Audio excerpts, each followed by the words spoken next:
Hello everyone, welcome to my YouTube channel. कैसे हैं आप सब? आई होप आप सब अच्छे होंगे, खुश मस्वस्त होंगे, अच्छे से अपनी स्टडी कर रहे होंगे। सॉरी, थोड़ा सा टाइम की शॉर्टेज है। जैसा कि आपको पता है आजकल फेस्टिव सीजन है, तो टाइम की कमी की वजह से अपनी क्लासेस नहीं हो पा रही हैं यूट्यूब पर फिर भी मैं ट्राई कर रही हूँ कि जो जो पॉसिबल होगा, जैसे जैसे भी टाइम मिलेगा तो मैं आपको क्लासेस करवाती रहूँगी। और जो ऐप वाले स्टूडेंट्स हैं उनकी प्रॉपर वे में चल ही रही हैं क्लासेस, ठीक है। तो इसी के चलते आज एक छोटा सा टॉपिक है जो मोस्ट एंड इम्पॉर्टेंट है। वहाँ से क्वेश्चन आपका डेफिनेटली आता ही है एग्ज़ाम में सीडीपी का, ठीक है। ब्रॉन फेन वेर्नर की जो थ्योरी है वो मैं आपको, इकोलॉजिकल सिस्टम है वो मैं आपको आज डिस्क्राइब करवाने वाली हूँ, ठीक है। तो चलिए डिस्कस करते हैं ecological system of Bronfenbrenner, या फिर इनको लुई ब्रॉन फेनर ने दिया था, ये भी बोल सकते हैं आप, या फिर इस थ्योरी का नाम हो सकता है ब्रॉन फेन ब्रेनर का पारिस्थितिक सिद्धांत, ठीक है। जैसा भी आपको सूटेबल लगे आप इसका नाम लर्न कर सकते हैं, ठीक है। तो ब्रॉन फेन ब्रेनर का पारिस्थितिक सिद्धांत या ecological theory of Bronfenbrenner क्या थी बच्चों? देखो, इको क्या होता है? हमारे पास वातावरण है ना, एनवायरनमेंट। हम जैसे एनवायरनमेंट में रहते हैं, ठीक है, वो होता है हमारा एनवायरनमेंट, ठीक है। अब बच्चों की डेवलपमेंट वातावरण से, इसमें क्या है कि जो बच्चों का डेवलपमेंट होगा वो एनवायरनमेंट से होगा, ठीक है। कि जैसा जैसा एनवायरनमेंट होगा बच्चे का एनवायरनमेंट पर बहुत ज़्यादा प्रभाव पड़ता है। यहाँ पर बच्चे को सेंटर माना गया है कि बच्चे को केंद्र में रख करके उसका इकोलॉजिकल सिस्टम डिस्क्राइब किया है लुई ब्रॉन फेनर ने। उन्होंने क्या किया है, एक लेयर्स में डिवाइड किया है इसको, और इन्होंने इसका नाम दिया है बायोलॉजिकल मॉडल या जैव पारिस्थितिक मॉडल भी बोलते हैं। Very important name, biological model, ठीक है। तो इसको 5 लेयर्स में दिया है इसने, और बच्चे को सेंटर मान कर दिया है, ठीक है। जो ये वातावरण में है उसके अंदर बच्चा सेंटर पॉइंट पे है, ठीक है। जैसे आप देख सकते हैं, मैंने ये थोड़ा रफ सा डायग्राम बना रखा है कि जो यहाँ पर है हमारा चाइल्ड है, चाइल्ड सेंटर्ड है ये, और इसके आसपास जो ये लेयर बनी हुई है first, second, third and fourth, fifth, ये है हमारी जैव पारिस्थितिक मॉडल, ठीक है। कि बच्चे का एनवायरनमेंट के अकॉर्डिंग ही डेवलपमेंट होता है, उसको कितना प्रभाव पड़ता है, ये सब चीज़ें वो डिस्क्राइब करेगा इसके अंदर, ठीक है। तो सबसे पहला होता है, फर्स्ट वन होता है माइक्रो सिस्टम। माइक्रो सिस्टम जो हिंदी में हम क्या बोलते हैं उसको, सूक्ष्म तंत्र, ठीक है। हिंदी में क्या बोलते हैं, सूक्ष्म तंत्र। ये सबसे पहली लेयर होती है चाइल्ड की। कौन सी होती है पहली? सबसे पहला काम आपको इन लेयर्स के नाम याद रखना है। जो पेपर में क्वेश्चन आते हैं वो किस टाइप से आते हैं? सबसे पहले तो ब्रॉन फेनर की थ्योरी, कौन सा सिस्टम दिया था, ठीक है, उसने इकोलॉजिकल सिस्टम दिया था, जैव पारिस्थितिक मॉडल भी दिया था इसने, ठीक है। या फिर इसकी थ्योरी का नाम क्या है, ब्रॉन फेन ब्रेनर का पारिस्थितिक सिद्धांत। इसके में कौन सेंटर्ड है? बच्चे को सेंटर मान करके इसने बच्चे को सेंटर मान करके इसने क्या किया है, हमारे एनवायरनमेंट को डिस्क्राइब किया है, ठीक है। तो 5 लेयर में डिस्क्राइब किया है। सबसे पहले आपको लेयर्स के नाम पता होना चाहिए। सबसे पहली लेयर है माइक्रो सिस्टम, सूक्ष्म तंत्र बोलते हैं जिसको। सेकंड नंबर पे लेयर आती है मीजो सिस्टम, यानी कि मध्य मंडल बोलते हैं जिसको। थर्ड वन आती है आपकी एक्सो सिस्टम, यानी कि बाह्य मंडल बोलते हैं जिसको। फिर आता है बच्चों मैक्रो सिस्टम। पहला माइक्रो था, ये मैक्रो है, वृत्त मंडल बोलते हैं जिसको। देन आता है आपका लास्ट पे क्रोनो सिस्टम, यानी कि घटक मंडल, ठीक है। याद रहेगा आपको, मैं एक बार फिर से रिवाइज कर देती हूँ कौन कौन सी 5 लेयर हैं। First one is microsystem, that is सूक्ष्म तंत्र। Second one is mesosystem, यानी कि मध्य मंडल। थर्ड इज एक्सो सिस्टम, यानी कि बाह्य मंडल। फोर्थ इज मैक्रो सिस्टम, यानी कि वृत्त मंडल। And last is chronosystem, यानी कि घटक मंडल। ये 5 लेयर हैं बायोलॉजिकल मॉडल की, जो जिसमें बच्चे को सेंटर माना गया है और बताया गया है कि एनवायरनमेंट का कैसे कैसे बच्चे पर प्रभाव पड़ता है। और इसको देने वाले कौन है? Louis Bronfenbrenner, okay. अब देखिए सबसे पहले क्या है, माइक्रो। माइक्रो सिस्टम यानी कि सूक्ष्म तंत्र। सूक्ष्म की जब बच्चा हमारा छोटा सा बच्चा है, सेंटर में बच्चा रखना है हमें, ठीक है, तो उस पर किस किस का प्रभाव पड़ता है, बच्चे की पहली लेयर, पहली अवस्था कौन सी है। देखो सबसे पहले जब भी बच्चा छोटा है तो उसकी फैमिली ही उसके सराउंडिंग होती है। उसके आसपास कौन होते हैं, उसके माता पिता, उसके भाई बहन, उसके अध्यापक, उसके मित्र, दोस्त, नियरेस्ट पर्सन जो भी होंगे, जो उसका वातावरण बनाते हैं, वो कौन कौन से पर्सन होते हैं, उसकी फैमिली और आसपास के लोग, ठीक है। तो ये आपको याद रखना है। क्वेश्चन किस टाइप से पूछा जाता है कि माइक्रो सिस्टम में या फर्स्ट लेयर में कौन कौन आता है, ठीक है, माता पिता, भाई बहन, अध्यापक, मित्रगण, स्कूल, इस तरीके से वो 4-5 ऑप्शन दे देगा। तो आपको ध्यान रखना है कि जो बच्चे को सेंटर में रखना है, जब बच्चा छोटा है इस तरीके से याद रखना है। तो सबसे ज़्यादा जो उसके आसपास, उसकी सराउंडिंग्स में कौन कौन होते हैं, या तो उसके पेरेंट्स होते हैं, या उसके भाई बहन होते हैं, या फिर अध्यापक होते हैं, या मित्रगण होते हैं उसके, या फिर कोई भी जो भी नियरेस्ट पर्सन है उसके आसपास के वातावरण को यही लोग बनाते हैं। देखो बच्चे की दुनिया इन्हीं लोगों के आसपास घूमती है, इनके बाहर वो नहीं जाता है, ठीक है।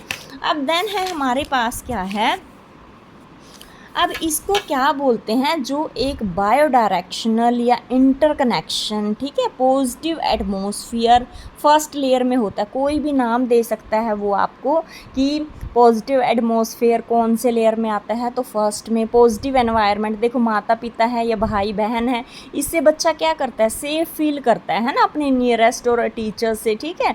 तो इसको पॉजिटिव एनवायरनमेंट, पॉजिटिव एटमॉस्फेयर, या फिर उनका इंटरनल कनेक्शन होता है, ठीक है, आंतरिक कनेक्शन होता है इसमें, ठीक है।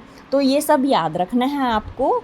फिर है इसमें रेसिप्रोकल सिस्टम है, मीन्स जैसा आप बच्चे को सिखाओगे सेम बच्चा वैसा ही सीखेगा। इसका बहुत ज़्यादा असर पड़ता है बच्चे पर। रेसिप्रोकल सिस्टम मीन्स आप गिव एंड टेक वाला काम है कि आप जैसा जैसा बच्चे को सिखाओगे, देखो बच्चा हमारा छोटा सा है, जैसा वो पेरेंट्स को करता देखेगा वो वैसा ही सीखेगा। जैसे आजकल के टाइम में आपने देखा है कि हम मोबाइल देख रहे हैं तो हमारा बच्चा भी मोबाइल देख रहा है ना। तो आप जैसा जैसा बच्चे को सिखा रहे हो बच्चा वैसा ही सीखता है। जैसा आपने देखा होगा छोटी क्लासेस में जैसा टीचर सिखाते हैं, इवन बच्चे बिल्कुल वैसा ही करते हैं कि जैसा उन्होंने उनको सिखाया है वो घर पे आकर भी वैसा वैसा ही रिपीट करते हैं, ठीक है। तो इसको रेसिप्रोकल सिस्टम भी बोला जाता है, ठीक है। गिव एंड टेक, जैसा आप उसको सिखाओगे वैसा ही वो आपको देगा। तो इसका बहुत ज़्यादा प्रभाव पड़ता है, क्योंकि अगर आप अच्छा सिखाओगे तो बच्चा अच्छा सीखेगा, आप बुरा सिखाओगे तो बच्चा बुरा सीखेगा, ठीक है। ये थी फर्स्ट लेयर। फर्स्ट लेयर क्या है, हमारी माता पिता आ गए, हमारे अध्यापक आ गए, भाई बहन आ गए और मित्रगण आ गए, ठीक है। इसमें दूसरा है हमारा मीजो सिस्टम। मीजो सिस्टम क्या है, ये फर्स्ट वाली लेयर है जो हमारी उसके इंट्रैक्शन को थोड़ा और आगे ले जाता है, ठीक है, थोड़ा और डीप में। सारी चीज़ें वहीं रहती हैं, तो बच्चा अब थोड़ा बड़ा हो जाता है तो डीपली इन्वॉल्व हो जाता है इन चीज़ों में, थोड़ा और कनेक्टेड फील करने लग जाता है। क्योंकि जब बच्चा थोड़ा छोटा होता है वो इतना कनेक्टिविटी नहीं दिखाता, बट जब उससे थोड़ा बड़ा हो जाता है तो बच्चा इस चीज़ को और कनेक्टिविटी थोड़ी सी क्या हो जाती है, इसमें डीप हो जाती है। बाकी सारा का सारा पॉइंट इसमें फर्स्ट लेयर वाले ही हैं, ठीक है। थर्ड है हमारा एक्सोसिस्टम। एक्सोसिस्टम क्या होता है, बाहरी चीज़ें, ठीक है, बाहरी चीज़ें जो इंसान के, जो बच्चे के सामने नहीं हैं बट फिर भी वो उसको बहुत ज़्यादा इफ़ेक्ट करती हैं, इनडायरेक्टली उसको इफ़ेक्ट करती हैं, उसको बोलते हैं बच्चों एक्सोसिस्टम, ठीक है।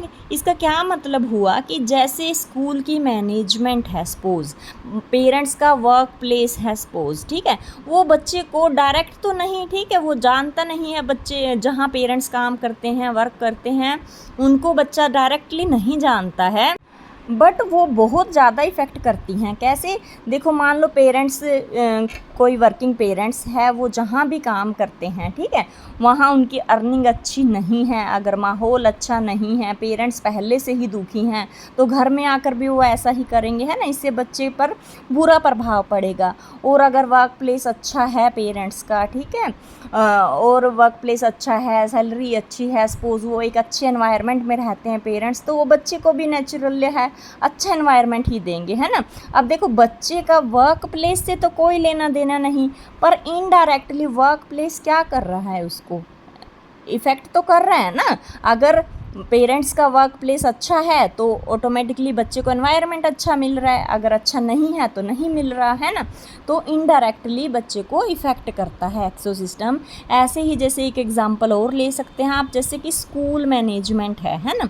अब स्कूल मैनेजमेंट का स्टूडेंट से कोई लेना देना नहीं है, ठीक है, लेकिन जब वो जो रूल्स रेगुलेशन सेट करती है उसका बच्चे पर इफ़ेक्ट पड़ता है ना।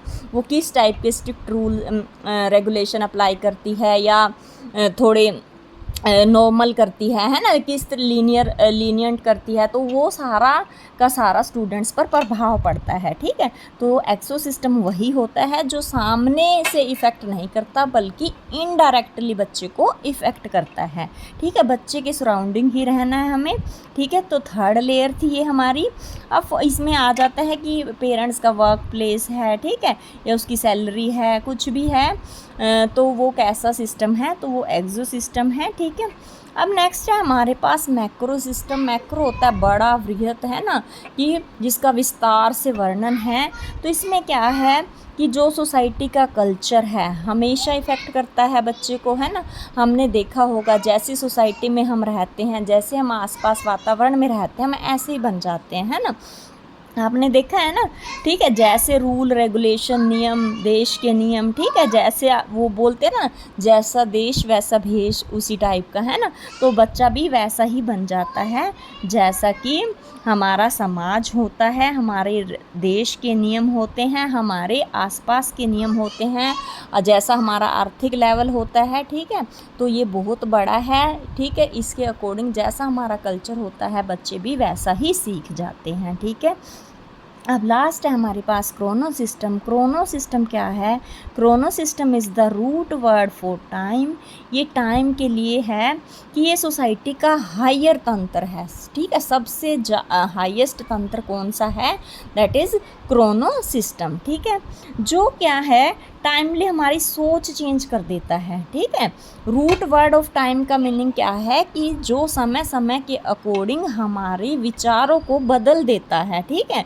कि अब बच्चा थोड़ा बड़ा हो जाता है, पहले क्या करता है, जैसा पेरेंट्स ने कहा वो वैसे ही कर लिया, है ना, जैसा टीचर्स ने बोला हमने ऐसा ही कर लिया, अपना माइंड नहीं लगाते हम, ठीक है, जैसा हमने समाज में देखा वैसा ही कर लिया। लेकिन इस टाइम पे क्या आता है, वो इतना कुछ देख चुका होता है, सुन चुका होता है कि उसको टाइम के अकॉर्डिंग अपने आप में वो चेंज कर लेता है, ठीक है। वो अपने आप को रिलेट करके, ठीक है, सोसाइटी से रिलेट करके, अपने घर के एनवायरनमेंट से रिलेट करके वैसे ही अपने आप को ढाल लेता है, ठीक है। तो जैसे कि हम बोल सकते हैं कि ट्रेडिशन से बच्चे मॉडर्नाइजेशन की तरफ बढ़ जाते हैं ना। पहले वो होते हैं रूल रेगुलेशन फॉलो करते हैं, फिर उनको लगता नहीं ये तो ट्रेडिशनल चीज़ें हैं, रूढ़िवादी चीज़ें हैं ना, अगर वो चाहते हैं तो वो चेंज करना तो वो चेंज कर लेते हैं इस चीज़ को, है ना। तो इसको क्या बोलते हैं हम? क्रोनो सिस्टम, ठीक है। आई होप ये आपको समझ आया होगा। मैं एक बार फिर से फटाफट से आपको रिवाइज़ करा देती हूँ। ब्रोन फेन ब्रेनर का पारिस्थितिक सिद्धांत यानी कि ecological system of Bronfenbrenner, या इसको लुई ब्रोन फेनर ने दिया था, ठीक है। इको यानी कि वातावरण, हमारा जो एनवायरनमेंट होता है, बच्चे का डेवलपमेंट एनवायरनमेंट के अकॉर्डिंग है, पर बच्चे को सेंटर मान के हमें सारी चीज़ों को रखना है, ठीक है। तो इसके 5 तंत्र हो गए, कौन कौन से? Macro system, micro system, meso system, exo system, macro system and chrono system, ठीक है। माइक्रो होता है छोटा तंत्र जिसमें बच्चे की सराउंडिंग्स आती हैं। फर्स्ट लेयर है ये, पहले जो माता पिता हैं, मित्रगण हैं हमारे, ठीक है, अध्यापक हैं, उनके नियरेस्ट पर्सन हैं, वो इंटरनली कनेक्टेड होता है इन सब से, और जैसा वो सिखाते हैं वैसा ही बच्चा सीखता है। सेकंड मेजो सिस्टम है, फर्स्ट वाली ही सारी लेयर हैं, इसमें कनेक्शन उसका थोड़ा और डीप हो जाता है बच्चे का। एक्सो सिस्टम क्या है? जो बाहर का तंत्र है वो बच्चे को इनडायरेक्टली इफ़ेक्ट करता है, ठीक है। और मैक्रो सिस्टम क्या है, सोसाइटी का कल्चर है, ठीक है, जो रूल रेगुलेशंस हैं, यूनिवर्सल ट्रूथ्स हैं जो बच्चे को इफ़ेक्ट करते हैं। और क्रोनो सिस्टम क्या है, जो टाइम के अकॉर्डिंग बच्चा अपने आप को चेंज कर लेता है, रूढ़िवादिता से निकाल करके मॉडर्नाइजेशन की तरफ बढ़ जाता है, ठीक है, अपने विचारों को चेंज कर लेता है टाइम के अकॉर्डिंग, तो उसको हम बोलते हैं क्रोनो सिस्टम, ठीक है। तो ये था ecological system of bronze-winner. Hope आपको समझ आया होगा। ये बहुत ज़्यादा इम्पोर्टेंट है, इसमें से 1 या 2 क्वेश्चन ऑलवेज आते ही आते हैं। अगर आपको वीडियो अच्छी लगी हो तो प्लीज़ लाइक करें एंड सब्सक्राइब करें और बेल आइकन को प्रेस कर लें, ताकि जो भी न्यू वीडियो आए आपको उसका नोटिफिकेशन मिल जाए, ठीक है। Thank you so much.